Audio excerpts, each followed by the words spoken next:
Hello, welcome back to my channel Cuisine 1973. ഇന്നത്തെ recipe pumpkin കറിയാണ്. Pumpkin ഉടച്ചു കറി എന്ന് പറയും. നമുക്ക് റെസിപ്പിയിലേക്ക് പോവാം.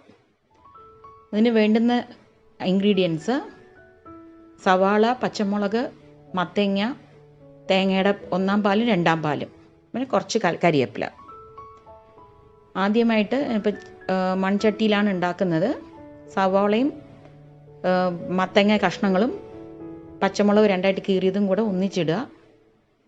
മത്തങ്ങ ഉണ്ട കഷ്ണങ്ങളായിട്ട് ക്യൂബ്സ് ആയിട്ടാണ് കട്ട് ചെയ്തിരിക്കുന്നത്. അതേപോലെ തന്നെ സവാളയും കട്ട് ചെയ്യണം. എന്നിട്ട് അല്പം 1 ടീസ്പൂണോളം മഞ്ഞൾപ്പൊടിയും 1.5 ടീസ്പൂൺ ഉപ്പും ചേർത്തിട്ട് നന്നായി മിക്സ് ചെയ്ത് അല്പം രണ്ടാം പാലും ഒഴിച്ചിട്ട് വേവിക്കണം. തേങ്ങയുടെ രണ്ടാം പാൽ ഒഴിച്ച് വേവിക്കുക. ഇവിടെ ഇപ്പോൾ ഞാൻ 2 സവാളയാണ് എടുത്തത്. ഒരു 1/4 കിലോ ഉള്ള ഏകദേശം ചെറിയ പീസ് മത്തങ്ങയായിരുന്നു. അതിന് ഞാൻ ഒരു 2 സവാളയാണ് എടുത്തിരിക്കുന്നത്. കാരണം അത്രയും സവാള അതിന് വേണം മത്തങ്ങയുടെ കൂടെ.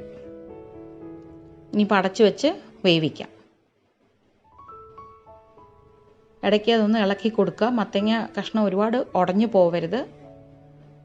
കുറച്ച് പീസസ് ആയിട്ട് തന്നെ കിടക്കണം. അല്പം മുളക് പൊടി ചേർക്കുന്നുണ്ട്, 1 ടീസ്പൂൺ ആയിട്ട്. കൂടുതലും മഞ്ഞ നിറം നിൽക്കണം, അത് കാരണം മുളക് പൊടി അത്രേ ആവശ്യം വരുന്നുള്ളൂ. അടച്ചു വെച്ച് വീണ്ടും കുറച്ച് നേരം വേവിച്ചിട്ട് അല്പം കരിവേപ്പില ആഡ് ചെയ്ത് കൊടുക്കുക.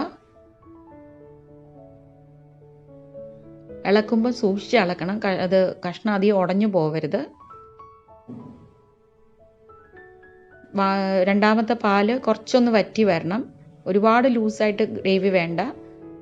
പിന്നെ തേങ്ങയുടെ പാക്കറ്റിൽ കിട്ടുന്ന കോക്കനട്ട് പൗഡറാണ് ഉപയോഗിക്കുന്നവരാണെങ്കിൽ അല്പം വെള്ളം ചേർത്ത് മത്തങ്ങ വേവിച്ചിട്ട് ലാസ്റ്റ് ആ തേങ്ങാപ്പാലിൻ്റെ ഒരു പാക്കറ്റ് ഇത് കുറുക്കി ഒഴിച്ചാലും മതി. ഇപ്പം ഞാൻ ആദ്യത്തെ തേങ്ങാപ്പാൽ ഒഴിച്ചു.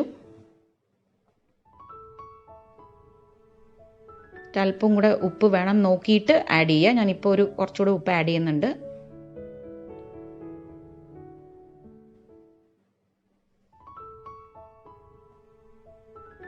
അവസാനമായിട്ട് ഒരു 1 ടീസ്പൂൺ വരെ വറുത്ത ഉലുവപ്പൊടി ഇങ്ങനെ വറുത്ത് വെച്ചിരിക്കുന്നത് അത് ആഡ് ചെയ്ത് കൊടുക്കുക. അതിന് നല്ലൊരു ഫ്ലേവറാണത്. കുറച്ചും കൂടെ കരിവേപ്പില ആഡ് ചെയ്യുക.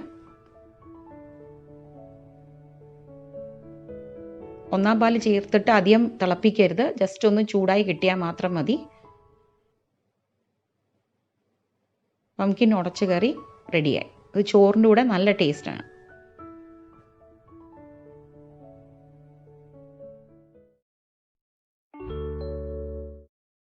കരിവേപ്പില എങ്ങനെ പ്രിസർവ് ചെയ്യുന്നതെന്നാണ് പറയുന്നത്. ഇത് എനിക്കിപ്പോൾ ഒരാഴ്ചയായ കരിവേപ്പിലയാണിത്. ഞാൻ വാങ്ങിക്കഴിഞ്ഞ് തണ്ട് എതിർത്തെടുക്കും. സ്പ്രിഗ്സ് ആക്കി മാറ്റിയിട്ട് അല്പം പോലും വെള്ളം നനവില്ലാണ്ട് എല്ലാം കൂടി ഇങ്ങനെ തണ്ടുകൾ മുഴുവൻ മുകളിലോട്ടിരിക്കണം. അങ്ങനത്തെ രീതിയിൽ ഒരു പ്ലാസ്റ്റിക് കവറിലേക്ക് ആക്കുക. പ്ലാസ്റ്റിക് കവർ റബ്ബർ ബാൻഡ് ഇട്ട് ടൈറ്റായിട്ട് വെക്കുക.